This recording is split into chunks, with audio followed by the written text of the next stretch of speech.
Hello दोस्तों।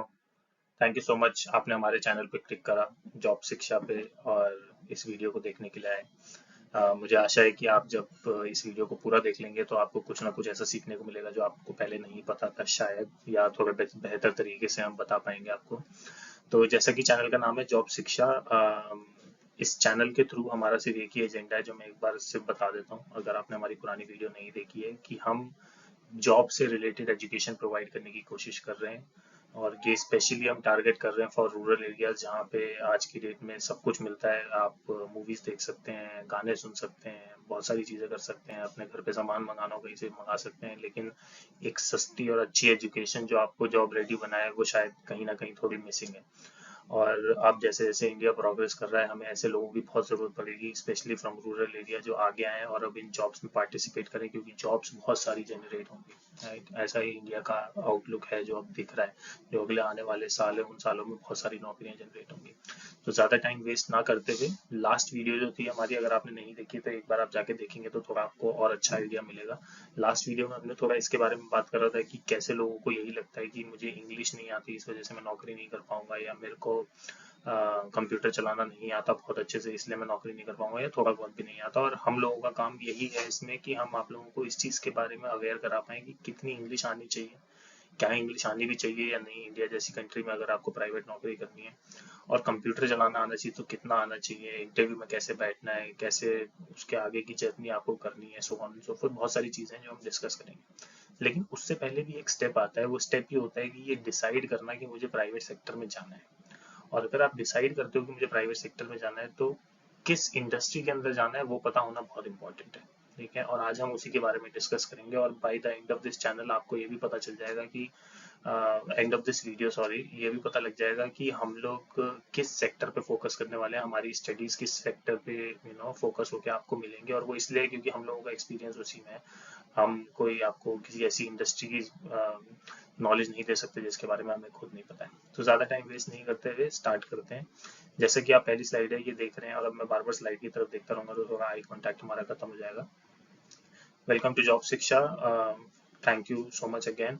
What to choose in services sector, right. जैसे मैंने मेंशन किया है कि इंडिया के अंदर बहुत सारी सर्विसेज सेक्टर हैं, बहुत अलग अलग तरीके के लोग काम कर रहे हैं, तो उनमें से आपको कौन सा चूज करना है, इसको डिसाइड करने के लिए आज हम ये सारा डिस्कशन कर रहे हैं। और इसको भी समझने के लिए कि कौन से सेक्टर है, कौन सी सर्विसेज है, जैसे कि मैंने बताया कि चैनल का नाम ही शिक्षा है, तो हम सीधा वहीं नहीं घुस जाएंगे कि भाई ये चैनल इस एजुकेशन सेक्टर के अंदर ये सर्विस सेक्टर के अंदर ये चार पांच इंडस्ट्रीज हैं और इनके अंदर आपको ये करना है और ऐसा करना है। आपको ये समझना पड़ेगा कि ये सब स्टार्ट कहाँ से होता है। किसी भी इंडस्ट्री में आप घुस रहे हो तो उसका स्कोप कितना बड़ा है। अगर आप जाके वहां पे काम करने का सोच रहे हो, आप सोच रहे हो 10-15 साल लगाऊंगा, तो क्या वो इंडस्ट्री इतनी बड़ी है, इतनी अच्छी है कि आप उसमें आगे जाके ग्रो कर पाओगे। तो इसलिए हम इसके बारे में जानेंगे। और इसलिए सबसे पहले हमें ये जानना जरूरी है कि इंडिया का जीडीपी, है ना, किन सब चीजों से बनता है। जीडीपी का प्राइमरी मतलब, ये मैंने नीचे ब्लू कलर में हाईलाइट कर रखा है जो आपको दिख भी रहा होगा, जिसको मैं एक बार पढ़ देता हूँ आप लोगों के लिए, कि किसी देश की सीमाओं के भीतर एक विशिष्ट समय अवधि, आमतौर पर एक वर्ष में उत्पादित सभी अंतिम वस्तुओं और सेवाओं का मौद्रिक मूल्य। राइट। तो अब इसका क्या मतलब हुआ कि जीडीपी का मतलब ये होता है कि एक देश के अंदर, और ये देश की यू नो आर्थिक स्थिति को दर्शाता है कि एक देश के अंदर आपने कितने प्रोडक्ट्स बनाए, है ना। तो कितने प्रोडक्ट्स बनाए, उसमें कितनी कॉस्ट गई, और कितनी सर्विसेज आपने जनरेट करी जिससे आप रेवेन्यू जनरेट कर पाओगे, जिनको बेच के आप कमा पाओगे। तो ये जीडीपी दर्शाता है कि भाई इंडिया का जीडीपी कहाँ पे चल रहा है। कितने प्रोडक्ट्स आपने बनाए, कितनी खेती बाड़ी आपने करी, उसमें से कितना बाहर जाएगा, कितना हम लोग इंटरनली यूज करेंगे, and so on and so fourth. तो ये सिंपल भाषा में जीडीपी का मतलब ये होता है। अब जीडीपी किसी एक चीज से नहीं बनती कि हम लोग बहुत सा अच्छा एग्रीकल्चर करते हैं तो उससे बनती है, या हमारे सिर्फ रिलायंस के बिजनेस से जीडीपी बन रही है, या किसी एक बिजनेस से जीडीपी बन रही है। जीडीपी एक बहुत डिफरेंट सेट ऑफ सेक्टर्स से आती है। बहुत अलग अलग सेक्टर्स होते हैं जहाँ से जीडीपी निकल के आती है, और उस चीज को आपको समझना, जब आप उसे देखेंगे तो आपको समझ में आएगा कि हाँ, हमें किस तरफ फोकस करना है, किस तरफ फोकस नहीं करना। हो सकता है आपका ध्यान कहीं और हो, या आप किसी और सेक्टर में जाना चाहते हो, और आप बिल्कुल जा सकते हैं, राइट। लेकिन हम उस तरीके से इसको डिस्कस करेंगे कि हमें इस चैनल के थ्रू किस सेक्टर में ज्यादा फोकस करना है और कहाँ जाना है। जैसा कि अब आप लोग पेज पे देख पा रहे हैं, ये एक चार्ट है sector wise GDP in India, कि इंडिया के अंदर जो जीडीपी जनरेट होता है वो किस किस सेक्टर से आता है, राइट। अगर अब आप यहाँ पे देखना शुरू करेंगे तो आपको दिखेगा कि एग्रीकल्चरल और फॉरेस्ट्री और फिशिंग सेक्टर से 20% इंडिया के अंदर जितना भी रेवेन्यू है, जितना भी इंडिया के अंदर जीडीपी है, उसका 20% भाग एग्रीकल्चर और फॉरेस्ट्री से आता है ना, फिशिंग से आता है। उसके बाद माइनिंग है जो थोड़ा बहुत कंट्रीब्यूट करता है, बहुत कम लेवल पे माइनिंग होती है इंडिया में, लेकिन वो भी थोड़ा बहुत कंट्रीब्यूट करता है कुछ सेक्टर से। Then there is a major sector which is manufacturing, right. आप सबको पता है कि इंडिया अब धीरे धीरे मैन्युफैक्चरिंग हब भी बनने वाला है। तो अगर आप कोई ऐसे इंसान हो जिसका रुझान ही मैन्युफैक्चरिंग की तरफ है, तो आपको इसके बारे में भी देखना चाहिए कि ये भी एक बहुत बड़ा ग्रोइंग सेक्टर है और आप इसके लिए भी ट्राई कर सकते हैं। और हम इन सब चीज़ों के बारे में भी आगे चल के चैनल में बात करेंगे। Electricity, gas, water supply and other utilities, इनसे कितना जीडीपी जनरेट होता है, राइट, कितना जीडीपी पे इम्पैक्ट पड़ता है। उसके बाद कंस्ट्रक्शन है, जितनी भी आप अपने इर्द गिर्द देखते हैं आजकल रोड्स बन रहे हैं, हाईवे बन रहे हैं, अदर कंस्ट्रक्शन जो होती हैं, वो सब जो होता है वो सारी चीज़ें इसके अंदर आ जाती हैं। किसी भी तरीके का कंस्ट्रक्शन आपके अराउंड हो रहा है, आप सिटीज बनते हुए देख रहे हैं, या आपने देखा कि भाई कोई रूरल बस्ती का एरिया था, उसके अराउंड वहाँ पे अब उन्होंने पूरा बिल्डिंग्स खड़ी कर दी हैं और उसको बना रहे हैं। तो जो भी ऐसी चीजें होती हैं वो सब कंस्ट्रक्शन के अंदर आती है। उसके बाद आता है, अब आप अगर देखेंगे कि ये 50% से भी कम भाग है जिसके अंदर ये सब चीजें आ जाती हैं, और अब 50% से ज्यादा भाग जो है वो सारा सर्विसेज सेक्टर से आता है। तो अब आप शायद समझ पा रहे होंगे कि क्यों मैंने बोला था कि पहले जीडीपी को समझना बहुत इंपॉर्टेंट है, कि इंडिया के अंदर सर्विसेज सेक्टर से कितना पैसा आता है। क्योंकि अब जब आप इसे समझोगे तो आपको समझ में आएगा कि कितने डिफरेंट टाइप की सर्विसेज होती हैं, और इनमें से फिर मैं कौन सी चूज करूँ, मेरे लिए बेहतर कौन सी है, बेस्ट कौन सी है जो मैं चूज करूँ और जिसके थ्रू मैं आगे जा पाऊँ। तो सर्विसेज सेक्टर में बहुत सारी चीजें आती हैं। ट्रेड जो होता है तो उसको मैनेज करना सर्विसेज सेक्टर में आता है। होटल्स, ट्रांसपोर्ट, कम्युनिकेशन सर्विसेज, बहुत सारी चीजें। ब्रॉडकास्टिंग की जो टीवी वगैरह आप देखते हो, ये सारी चीजें ब्रॉडकास्टिंग के थ्रू मैनेज होती हैं। फाइनेंशियल, रियल एस्टेट और प्रोफेशनल सर्विसेज, राइट, ये भी सर्विसेज के अंदर आती हैं कि आप फाइनेंस से रिलेटेड सर्विसेज प्रोवाइड कर रहे हो या उससे रिलेटेड जो भी काम चल रहा है वो सब इसमें आता है।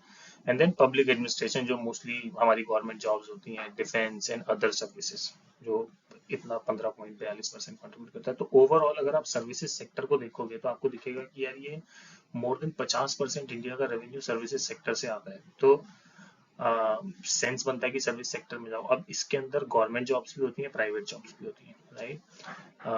गवर्नमेंट जॉब्स की तरफ हमारा जाने का या हमारी शिक्षा प्रोवाइड करने का इंटेंशन नहीं है। हमारा जो इंटेंशन है वो सारा सिर्फ प्राइवेट सेक्टर पे फोकस्ड है, क्योंकि वहाँ पे कुछ सेक्टर्स और बहुत सारे सेक्टर्स ऐसे हैं जहाँ पे नॉन स्किल्ड लोगों को भी आराम से नौकरी मिल जाती है, और इंडिया का बहुत बड़ा भाग नॉन स्किल्ड है। सारे इंजीनियर्स, डॉक्टर्स ही नहीं बैठे हैं, या बहुत एजुकेटेड डिग्री वाले नहीं बैठे हैं जो आराम से, या बहुत अच्छे नंबर्स पे नहीं है जो आराम से जाके गवर्नमेंट जॉब क्रैक कर लें या उसको अचीव कर लें।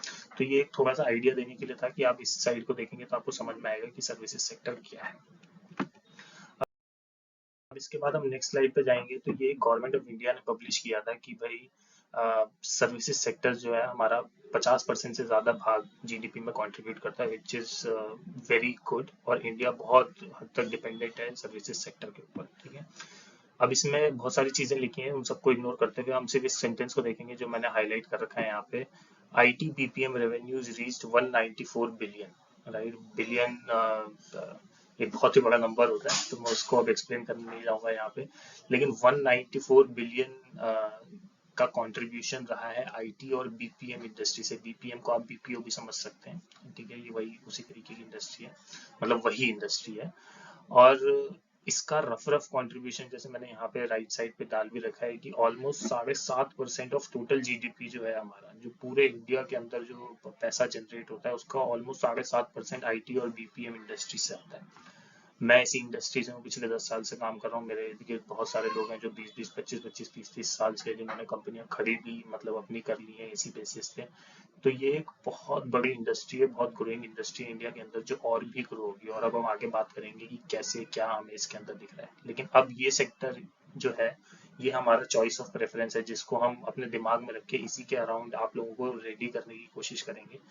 और इनके अंदर क्या क्या आता है अब हम उसके बारे में आगे चल के थोड़ा सा बात करते हैं। अब उससे भी आगे जाएं कि भाई आईटी और बीपीओ सेक्टर के अंदर क्या क्या आता है, उससे पहले थोड़ा सा हाई लेवल पे ये समझ लेते हैं कि ये जो आईटी बीपीएम सेक्टर या बीपीओ सेक्टर है वो कितने भागों में बटा है। ठीक है। अब सबसे पहला भाग है इसका आईटी सर्विस। आईटी सर्विस एक ऐसी चीज है जिसके लिए आपको टेक्निकल नॉलेज होने की बहुत जरूरी है। आप बीटेक हो, किसी अच्छे कॉलेज से बीटेक कराए, या आपकी टेक्निकल नॉलेज बहुत अच्छी है, आपने बहुत सालों का एक्सपीरियंस है आपके टेक्निकल फील्ड में, तो आप आईटी सर्विस में जा सकते हैं। सेकेंड पॉइंट को अभी छोड़ देते हैं, थर्ड पे आते हैं सॉफ्टवेयर प्रोडक्ट्स। सॉफ्टवेयर प्रोडक्ट्स होते हैं कि आप किसी तरीके के, अगेन फिर से आप कोई प्रोडक्ट इंजीनियर हो या आपने कोई सॉफ्टवेयर एप्लीकेशन का कोर्स कर रखा है और आपको ऐसे सॉफ्टवेयर बनाने आते हैं, जैसे मान लीजिए आप अपने गांव में फ्लिपकार्ट यूज करते हैं तो वो एप्लीकेशन एक सॉफ्टवेयर है, वैसा कुछ आप बना पाए। इंस्टाग्राम यूज करते हैं, वो एप्लीकेशन एक सॉफ्टवेयर है, कोई उस तरीके का सॉफ्टवेयर। एक्सेल, लैपटॉप के अंदर जितने भी एप्लीकेशन है, जो भी एप्लीकेशन है वो सब सॉफ्टवेयर है, कि आप ऐसा कुछ बना पाए तो बहुत अच्छी बात है। फिर उसके बाद आते हैं इंजीनियरिंग एंड रिसर्च प्रोडक्ट्स। ये भी एक बड़ा ही स्पेसिफिक स्किल वाला काम है, जिसके लिए एक स्किल चाहिए होता है, तभी आप इसे कर पाएंगे। अब हम आते हैं पॉइंट नंबर 2 पे, जिसको मैंने अभी छोड़वाया था, और उसका एक ही रीजन था कि इसको इसको छोड़ने के पीछे रीजन ये था कि इसके बारे में ही हमें बात करनी है और इसी के अराउंड आप लोगों का जो हेजिटेशन है उसको खत्म करना है। अब बिजनेस प्रोसेस मैनेजमेंट, जो अभी इसमें मैनेजमेंट है, बिजनेस प्रोसेस आउटसोर्सिंग या बीपीओ इसी को बोला जाता है, जिसको आप लोग अपने गांव में जानते होंगे या छोटे शहरों में इसको कॉल सेंटर की नौकरी और बैक एंड की नौकरी, बैक ऑफिस की नौकरी, प्राइवेट जॉब, जो बहुत सारे लोग गांव से जब छोड़ के आते हैं तो वो यही नौकरियां कर रहे होते हैं।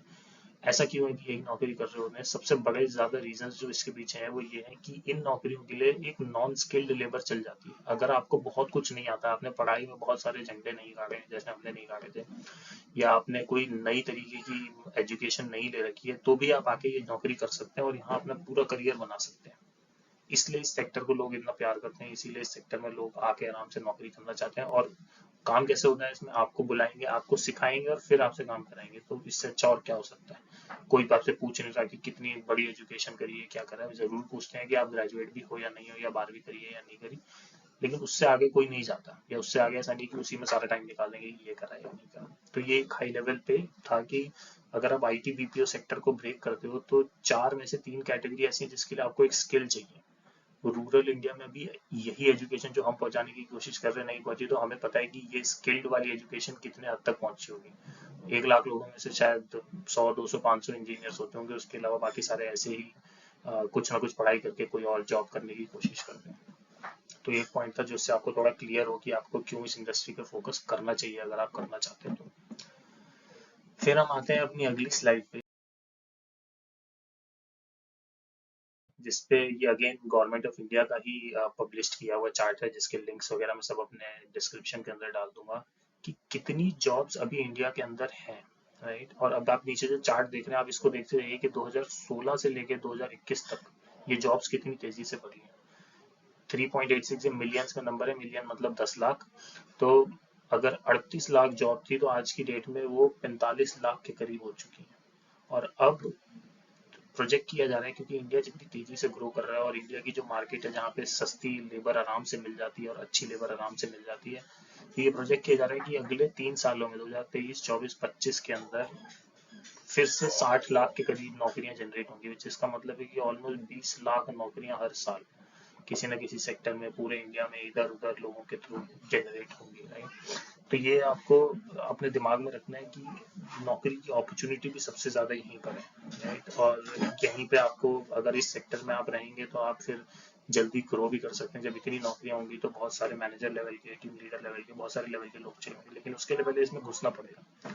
तो ये एक थोड़ा सा आइडिया था कि आपको लगे कि भाई गवर्नमेंट क्या देख रही है इसके अंदर, गवर्नमेंट को क्या आउटलुक दिख रहा है इस तरीके से जॉब्स बढ़ने वाली। अब अभी भी मैंने आपको ये समझाया कि बीपीओ के अंदर एक ऐसी जॉब होती है जो नॉन स्किल टाइप की होती है, और बाकी सब में बहुत सारा स्किल चाहिए, इंजीनियरिंग, आईटी, ये वो, जो भी हमने डिस्कस करा। अब सिर्फ बीपीओ के अंदर जो नॉन स्किल जॉब होती है उनके अंदर किस तरीके की नौकरियां होती हैं। राइट। अगर आप एक बंदे हो जो बोल रहे हो कि नहीं मुझे तो लोगों से बात करना बहुत पसंद है, लेकिन मैं ऐसे बैक ऑफिस की जॉब नहीं कर सकता, घर पे बैठ के पीछे से कुछ और काम करा रहे हैं मुझसे, और मतलब मैं फ्रंट फेसिंग नहीं हूँ। या आप किसी इसी तरीके होंगे कि नहीं मुझे अपने सर में दर्द नहीं कराना हेडफोन लगा के, तो मेरे को तो भाई बैक ऑफिस की जॉब चाहिए कि मैं आराम से सिस्टम पे काम करता रहूँ, लेकिन मुझसे मेरे को किसी से बात ना करनी। तो ये उसका थोड़ा सा रफ यू नो ब्रेकअप है कि आप क्या समझ सकते हैं इससे। ठीक है। जैसे किस तरीके की जॉब्स होती है बीपीओ के अंदर, कस्टमर सर्विस होती है। अब छोटे से एग्जांपल लेते हैं जिससे आपको समझ में आता रहेगा। मान लीजिए आप अमेजोन से सामान मंगाते हैं अपने घर में, और उस सामान को वापस करना है, उस सामान से रिलेटेड कुछ पूछना है, कुछ बताना है, कुछ करना है, तो आप सबसे पहले किसको फोन करते हैं? अमेजोन को, राइट। जो इंसान आपका फोन उठाता है वो कस्टमर सर्विस वाला होता है। अब आपको क्या लगता है वो कस्टमर सर्विस किसी स्कूल में पढ़ाई जाती है? नहीं। तो ये सारी चीजें वहीं बाहर जाके जब आप वो नौकरियां ज्वाइन करते हैं वहां पे सिखाया जाता है। ठीक है। तो कस्टमर सर्विस के अंदर प्राइमरीली यही आता है। आप देख रहे होंगे यहाँ पे लिखा भी है, this calls for 24 hours call centre services addresses and solve customer queries. 24 घंटे कॉल सेंटर चलते हैं आज के डेट में। आप कभी भी फोन करो कोई ना कोई आपका फोन उठाता है, राइट। तो ये वही वही चीज बताना चाह रहे हैं, और उसके अराउंड कि कस्टमर कुछ आके पूछेगा बताएगा तो वो आप क्लियर कर पाएंगे। फिर आता है टेक्निकल सपोर्ट और IT help desk. IT help desk के लिए फिर भी आपको थोड़ा सा अगेन टेक्निकल नॉलेज होनी चाहिए। टेक्निकल सपोर्ट एक ऐसी चीज है जिसमें आप आराम से इसको दोबारा सीखा जा सकता है। ये वो वाला टेक्निकल नहीं है कि आपको बीए बीटेक आना चाहिए तभी हो पाएगा। ठीक है। इसके अंदर देख लीजिए आप लिखा भी क्या है कि right from product installation and maintaining infrastructure and trouble shooting. जैसे मान लीजिए आपने अपने घर में गीजर मंगाया, ठीक है। अब आप गीजर लगवा रहे हैं, तो इंस्टॉलेशन के लिए आपको किसी को बुलाना होता है। आप गीजर खुद नहीं लगा सकते, आपने किसी को फोन करा। जिसको आप फोन करेंगे तो वो टेक्निकल सपोर्ट का बंदा होता है, क्योंकि ये नॉर्मल कॉल नहीं है। कस्टमर अपनी मतलब कोई परेशानी बताने के लिए फोन नहीं कर रहा, वो आपको बुला रहा है कि भाई मेरा इंस्टॉलेशन में हेल्प करो। हो सकता है वो आपको गाइड करे कि सर ऐसे ऐसे कर लो, हो सकता है वो आपको बोले कि सर हम एक इंजीनियर भेजेंगे जो आके आपके घर पे करके जाएगा। ये होता है टेक्निकल सपोर्ट। अब इसकी भी एक स्क्रिप्ट होती है, आपको 4 चीजें बताएंगे, आपको वही बातें कस्टमर से करनी है, उनकी डिटेल्स लेनी है और खत्म कर देनी है बात। ऐसा नहीं कि आपको उस पर लगे ही रहना है या उसमें बहुत सारी चीजें सीखने के लिए होंगी, आपको खुद गीजर इंस्टॉल करना सीखना होगा या so on and so fourth. फिर आती है डेटा एंट्री और प्रोसेसिंग की जॉब्स। ठीक है। ये होती है बैकएंड की जॉब कि आपको भाई पसंद नहीं है, आपको नहीं अच्छा लगता कि मैं फोन पे जाके बात करूं, है ना। मुझे नहीं सुननी कस्टमर की किचकिच, कस्टमर आके मुझे 4 गाली देगा या मुझे गुस्सा आ जाए, मैं कुछ बोल दूंगा और ऐसा वैसा, इसलिए मुझे वो नहीं करना, मुझे बैकएंड का काम करना है। तो बैकएंड भी बहुत अच्छा काम है आज की डेट में। जैसे मैं हूँ, मैं शायद ना प्रेफर करता हूँ कि मैं कस्टमर केयर पे कॉल करूँ, तो मैं ईमेल लिखता हूँ। उस ईमेल को जो रिप्लाई करता है वो बैकएंड के लोग होते हैं। मैं चैट कर लेता हूँ वेबसाइट पे जाके, उस चैट पे जो रिस्पॉन्ड करता है वो बैकएंड के लोग होते हैं। अब ये एक छोटा सा एग्जाम्पल था, इसके अलावा बहुत सारी चीजें आती हैं। मान लो कोई इंग्लिश की बुक है, उसको हिंदी में कन्वर्ट करना है, और अब तो ऑनलाइन बहुत आसानी से हो जाता है, लेकिन पहले जब नहीं हो पाता था, तो मैं इसलिए एग्जांपल दे रहा हूँ ताकि आप इसको रिलेट कर पाओ कि ये भी बैकएंड की जॉब है। कि आपको किसी ने बुक दे दी, अब आपको क्योंकि हिंदी आती है तो आप, और इंग्लिश भी आनी चाहिए उसके लिए, आप इंग्लिश पढ़ रहे हैं और उसे हिंदी में कन्वर्ट कर रहे हैं, इंग्लिश पढ़ रहे हैं हिंदी में convert, तो ये बैकएंड की जॉब है। किसी ने बोला कि भाई मैं अपनी एक वेबसाइट का कंपैरिजन करना चाहता हूँ दूसरी वेबसाइट से, मान लो आप मिंत्रा और आजियो से कपड़े खरीदते हो, तो किसी ने बोला भाई चेक करके बताओ कि आजियो पे भी उतने ही अच्छे कपड़े मिलते हैं जितने मिंत्रा पे मिलते हैं। तो वो चेक करना एक बैकएंड की जॉब होती है, और ऐसी 36,000 जॉब्स होती हैं जो बैकएंड में होती हैं, जिनको बंदा करता रहता है। ये 3 सेक्टर हैं जो आपको खुले हाथों से गले लगाते हैं। और इसके लिए आपको कोई भी स्किल नहीं चाहिए। आपने अगर अपनी 12वीं कर ली है और आप एक स्मार्ट इंसान है, मेरे एक बॉस थे जो हमेशा बोला करते थे कि अगर तेरे अंदर सिर्फ लॉजिक है तो तू आराम से नौकरी कर लेगा, क्योंकि लॉजिक के अलावा और कुछ चाहिए ही नहीं, बाकी सारी चीजें कंपनी खुद देती है। तो अगर आप एक लॉजिकल इंसान है, आपको इतना समझना पड़ेगा अपने बारे में कि हाँ भाई मैं अपना दिमाग चला लेता हूँ, मैं सही के सॉल्यूशंस ढूंढ लेता हूँ, तो उसके आगे की और पीछे की सारी मदद करने के लिए आपके पास लोग हैं। ठीक है। तो ये इन 3 सेक्शंस के बारे में मैं इसलिए बोल रहा हूँ क्योंकि यहीं पे आप, अगर आप गांव से आ रहे हैं, आपने सिर्फ 12वीं किसी तरीके से करी है, या आप ग्रेजुएशन कर रहे हैं लेकिन आपको पता है कि आप दूसरा काम करते थे तो ग्रेजुएशन पे ज्यादा ध्यान नहीं दे पाए, अच्छे नंबर नहीं आएंगे या नहीं कर पा रहे, तो यही एक वो सेक्टर है जो आपको गले लगाएगा। बाकी जगह पे तो सब आपसे पूछेंगे कि बताओ क्या पढ़ा है, कैसे करोगे, ये फलाना ढिमकाना, जैसे कि अगले सेक्टर्स हैं। अब बीपीओ के अंदर भी ऐसे सेक्टर्स होते हैं जहाँ पे आपको नॉलेज चाहिए, जैसे अकाउंटिंग। अकाउंटिंग कैसे होगी, आपको जब अकाउंट्स ही नहीं आती तो आप कैसे कर लोगे? अगर आपने 12वीं पास करी है तो आपको कोई अकाउंटिंग की जॉब नहीं दे देगा ऐसी, है ना। और इसको सिखाने का एक टाइम जो होता है वो बहुत लंबा होता है। एक कॉल सेंटर पे ये सिखाना है कि भाई इस कस्टमर से बात करके इसको ये 3 चीजें बतानी है, 5 चीजें बतानी है, आसान है। किसी को अकाउंट सिखाना तो ऐसा हो गया कि किसी बच्चे को पकड़ लिया और फिर 10 से उसको दोबारा सिखा रहे हैं। इसलिए इन सब चीजों में लोग सोचते हैं कि भाई मेरे को थोड़ा सीखा सिखाया बंदा मिले तो अच्छी बात है, या जिसको पता। ऑनलाइन फॉर्म प्रोसेसिंग, आपके पेरोल कैसे होंगे, मेडिकल कैसे होंगे, मेडिक्लेम कैसे होंगे, ये सब चीज़ों का होता है। ह्यूमन रिसोर्स हायरिंग कैसे होती है, अब इसमें भी जो रिक्रूटमेंट का काम होता है वो आप सीख सकते हो ओवर द टाइम, लोगों को हायर करना। कि ये एक काम है जो सीखा जा सकता है, लेकिन इसके अलावा बहुत सारी टेक्निकल चीज़ें आ जाती हैं रिक्रूटमेंट में जो आप शायद नहीं सीख पाओ, जैसे अप्रेजल, अप्रेजल को प्रोसेस करवाना एक अलग चीज़ है जो हाई लेवल पे जाके आप शायद सीख जाओ, लेकिन एक एंट्री लेवल के टाइम पे आपको नहीं समझ में आएगा। तो ये सारी चीज़ें जो आपको थोड़ा ध्यान में रखनी है। एचआर भी एक ऐसा स्किल है आज की डेट में जिसके लिए लोग बोलते हैं कि भाई तुम्हें आना चाहिए तभी हम हायर करेंगे, या तुम्हें प्रीवियस एक्सपीरियंस हो तभी हम हायर करेंगे। मार्केटिंग इटसेल्फ, नाम से ही पता चल रहा है मार्केटिंग का एक्सपीरियंस होना चाहिए, या फिर मार्केटिंग के बारे में कुछ पता होना चाहिए तभी हो सकता है।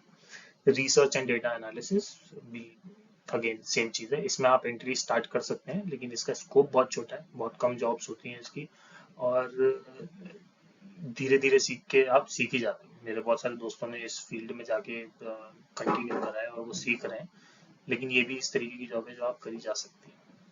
लेकिन जो प्राइमरी मतलब आप ये लगा लो 80% जो नौकरियां हैं वो इन टॉप 3 से आती है। तो अब आप सोच लो कि आपको इनमें जाना है या आपको इन सब में अपना मेहनत करके इनमें जाना है। जाना दोनों में से किसी भी सेक्शन में जाना गलत नहीं है। अगर ये राइट साइड पे 4, 5, 6, 7, 8 नंबर पे जो लिखे हैं, अगर ये सारे प्रोसेसेस ना हो तो ये पहले के 3 प्रोसेस ढंग से काम नहीं कर पाए। तो दोनों की अपनी अपनी वैल्यू है, लेकिन अगर आपको देखना है कि भाई मुझे जल्दी जॉब, बहुत सारी जॉब चाहिए, तो आप ये कर सकते हैं कि पहले कस्टमर सर्विस ज्वाइन करा, फिर आपको लगा धीरे धीरे अपने थोड़े कनेक्शन बनाए, रिलेशन बनाए लोगों से, और फिर मूव हो गए मार्केटिंग की तरफ या ह्यूमन रिसोर्स की तरफ, या जहाँ भी जाना है। तो ये आपको थोड़ा सा ध्यान में रखना है, और इस पे मैंने इजीली टाइम स्पेंड करा ताकि आपको समझ में आएगी ये चीजें होती क्या है, हम क्या बात कर रहे हैं। अब इसके बाद ये है वो स्लाइड जिसमें मैंने अभी आपको जस्ट बताया कि भाई 80% भाग जो है हमारा वो शुरू की 2 चीजों से आता है। तो अगर आप ये देखेंगे फर्स्ट और सेकंड, तो ये बेसिकली ये स्लाइड है जो बताती है कि बीपीओ से कितना रेवेन्यू जो इंडिया के अंदर आता है वो किन किन सर्विसेज से आता है। ठीक है, तो बीपीओ के अंदर मल्टीपल सर्विस है जो हमने पिछली स्लाइड पे देखी। अब इस स्लाइड पे ये बताना चाह रहे हैं कि भाई कॉल सेंटर से 55% जो काम है वो कॉल सेंटर से आता है, 55% रेवेन्यू कॉल सेंटर से आता है, कॉल सेंटर से आता है। तो इसका एक सीधा सा मतलब है कि 55% काम वही है। ठीक है, 55% नौकरियां भी कॉल सेंटर की निकलेंगी, तभी 55% रेवेन्यू वहां से आएगा।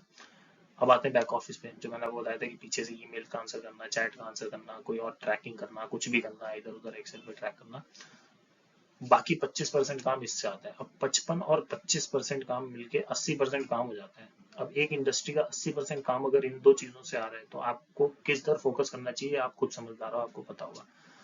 और बाकी 10% फाइनेंस अकाउंटिंग से आता है, 5% एचआर से, 5% हेल्थ केयर से, और so on and so fourth. और यहाँ कुछ ना कुछ आपको स्किल चाहिए, कुछ ना कुछ आपको थोड़ा सा पहले से आना चाहिए, कुछ पढ़ा होना चाहिए, तभी आप कर पाएंगे, वरना आपके लिए डिफिकल्ट हो जाएगा। तो अब आप शायद एक सिचुएशन में हो कि आप एक इन्फॉर्म डिसीजन यहाँ पे ले पाओगे कि मुझे क्या करना है क्या नहीं करना है। और अब हम अपनी आखिरी स्लाइड पे चलते हैं। तो यही आज की इस वीडियो का सिर्फ यही इंटेंशन था। ये वीडियो थोड़ी सी लंबी हो गई है, और इसका सिर्फ एक रीजन है कि एजुकेशन 5 मिनट में या 1 मिनट की रील में देना बहुत मुश्किल है, और उसको जब आप समझाने जाते हो तो आपको थोड़ा एक्सप्लेन करना पड़ता है, क्योंकि मुझे नहीं पता कि आपके क्या सवाल हैं, या आपको ये सब पता है या नहीं पता है, इसलिए मुझे थोड़ा सा और एक्सप्लेन करना पड़ रहा है। मैं एज्यूम कर रहा हूँ इनमें से बहुत चीज़ें जब मैं बनाता हूँ तो मेरे लिए भी नई होती है, तो आप लोगों के लिए भी नई होंगी, क्योंकि मैं बहुत रिसर्च करके इन सब चीज़ों को इसमें डालता हूँ। तो इसलिए मैं थोड़ा सा ज़्यादा टाइम स्पेंड करता हूँ, और आप इसको इसलिए ये थोड़ी सी वीडियो लंबी है। बस ये था। अगर आपको ये कंटेंट अच्छा लगा तो प्लीज़ जाके चैनल को सब्सक्राइब करिए, और लाइक करके नीचे कमेंट करके हमें बताइए कि ये आपको हेल्पफुल है या नहीं है, आपको इसमें कुछ और चाहिए, किसी और तरीके की अगली वीडियो किस तरीके की बनाए, क्या बनाए, उस तरीके के बारे में बताइए। अब नेक्स्ट जो हमने सोच रखा है जो हम चैनल पे डालेंगे वो ये है कि कैसे यू नो हमने अपनी फर्स्ट वीडियो में बात कर ली थी कि भाई इंग्लिश से नहीं डरना है, लेकिन फिर भी कैसे निडर होकर अपने बारे में बताएं, और कैसे बिल्कुल फुल कॉन्फिडेंस से आत्मविश्वास के साथ अपना इंटरव्यू दें, क्योंकि सब कुछ आपके हाथ में नहीं होता। हो सकता है इंटरव्यू को नहीं समझ में आ रहा है इसलिए आपका सिलेक्शन नहीं हुआ, तो आपको वो ध्यान में नहीं रखना। आपको ये सोचना है कि भाई मैं जिस जॉब के लिए आया हूँ उस जॉब के लिए मैं अच्छा हूँ। बीपीओ की जॉब में जब जाता है कोई भी, तो वो ऑलमोस्ट 90% ऑफ द टाइम सही बंदा होता है, अगर उसका व्यवहार सही नहीं है या उसको बिल्कुल ही कुछ समझ नहीं आ रहा है कि उसे क्या बोलना है, वरना वो सही से ही काम करता है। तो ये कुछ चीज़ें हैं जो आपको जो हम लाएंगे। इसके अलावा हमारा एक और इनिशिएटिव है जिसमें हम सोच रहे हैं कि हम जो भी हमारे फर्स्ट 100 सब्सक्राइबर्स होंगे उनके लिए सीवी बना के देंगे उनका। वो एक सिंपल सा सीवी, और वो भी सिंपल सा सीवी इसलिए होगा क्योंकि ऐसा नहीं है कि कॉम्प्लिकेटेड बन नहीं सकता, बहुत सारा आसानी से जाएगा, लेकिन सिंपल इसलिए ताकि आप उसे समझ पाए उस सीवी को, और आप किसी को समझा पाए। तो यही पूरा इंटेंट है। Thank you so much. इसके साथ अब हम अपनी वीडियो खत्म करना चाहेंगे, और अगर आपको इसमें कोई भी सवाल हो तो आप कमेंट सेक्शन में पूछ सकते हैं, अदरवाइज अपना टाइम निकालने के लिए धन्यवाद, और अब हम आपको नेक्स्ट वीडियो में मिलेंगे। Thanks, bye.